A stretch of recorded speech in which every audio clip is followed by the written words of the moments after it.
All right, let's start editing your story. All right, so I'm going to start my editing. I know the first thing I have to do is change the first letter. It has to be starting with a capital letter. The sun was shining.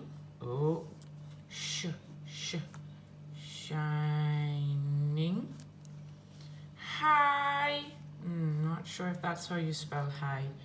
In the sky. Don't know about that one. The sun was shining high in the sky. Oh, I think I need a full stop. Jenny and Bob looked.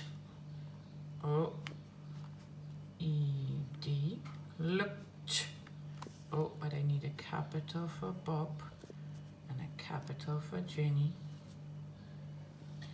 Jenny and Bob looked up to see the bright, not sure how you spell bright, sun through.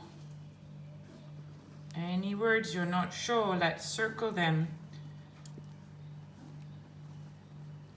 Not sure if leaves is spelled like, the rule from phonics, if it has a F, change it to V and add E-S.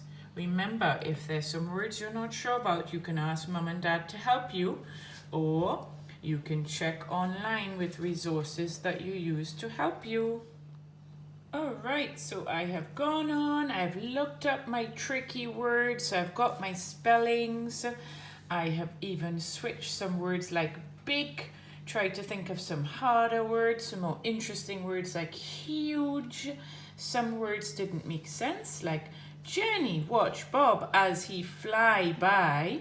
And then I thought, oh, that's not the right word, as he flew by, talking to all the birds. Now, when we get to a part when your characters are talking, we are going to have a video to help you about your quotation marks.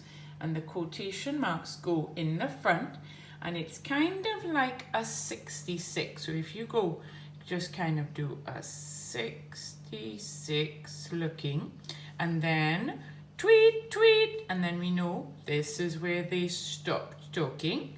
So we're going to do a little 99. It's kind of like that. So it kind of looks like 66 in the front, and then 99 there. Then we have a comma, said the birds, with a full stop at the end. So this is when they were talking. Okay, these are the birds, and that's how we know there. We know lots of you want to learn about quotation marks to show when your characters are speaking. Here's a video to help you. Quotation marks. Quotation marks are a set of curly hooks that are often used to surround sentences or phrases which show a person's exact words. Here is an example. My dad said, "You can do it." As you can see, the quotation marks right here are around the exact words my dad said. Another example is, she said, "I will try my best." Again, here are the quotation marks around the words that she said. Did you notice that both these sentences have a comma right before the opening quotation marks? That's another use for the comma. Right before every direct quote, in other words, right before you write what someone says, you need to place a comma. It's a rule.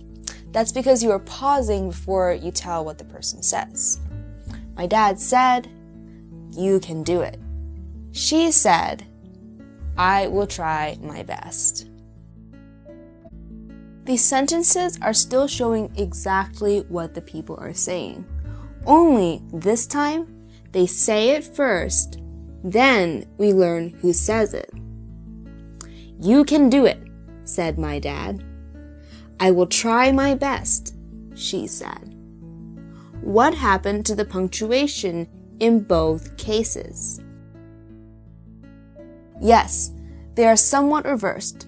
The quotation marks are still around the part that is spoken. But notice where the comma is this time. Inside the quotations, right before the closing quotation marks. The comma is actually taking the place of the period. That's because the statement isn't finished yet. It actually ends here. Things change a little more when the sentence in quotations is a question or when it's exclamatory. Here is what I mean. "Do you think you can do it?" asked my dad.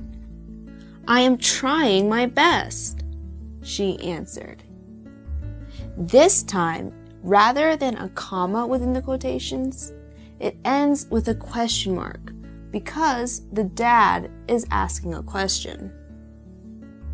And with an exclamation mark because she's exclaiming that she's trying really hard. When we go down a bit more and I continue my edits, then Jenny and Bob walked through the forest. They, full stop, I changed that one.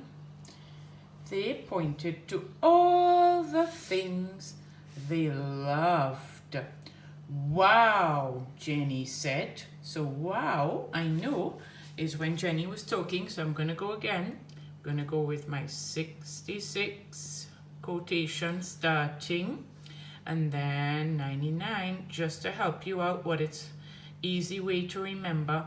Now, wow, I'm going to stick a quotation mark.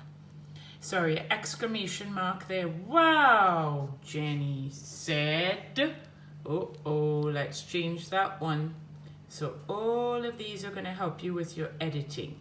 And then, of course, we need a full stop. Then Jenny says here, "These are my favorite flowers." So then we need to start again. So we need to start with a capital letter. And of course, we need your beginning quotation, like a 66 there. "These are my favorite flowers." Then we need a comma. "They smell nice."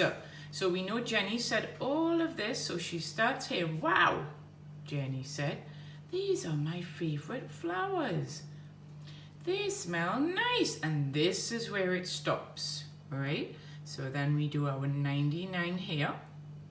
Okay, and then it says, "Bob shouted, 'Don't get too close. A bee might be hiding.'" So all of this is where Bob's talking. So we're going to start over here with our 66 beginning quotation. This is where he's starting to speak.